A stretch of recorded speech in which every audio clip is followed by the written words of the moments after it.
In today's tutorial, I'm going to show you guys how to go about connecting a Bluetooth mouse to your Windows 10 or Windows 11 laptop or desktop PC. So this should hopefully be a pretty straightforward process here, guys. And without further ado, let's go ahead and jump straight into it. So all you have to do is open up the search menu and type in settings. Best result should come back with settings. Go ahead and select that. Select Bluetooth and devices on the left panel. And then on the right side where it says devices near the top, select add device.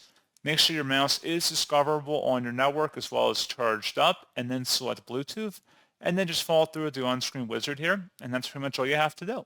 So, as always, thank you guys for watching this brief tutorial. I do hope those will help you out, and I do look forward to catching you all in the next tutorial. Goodbye.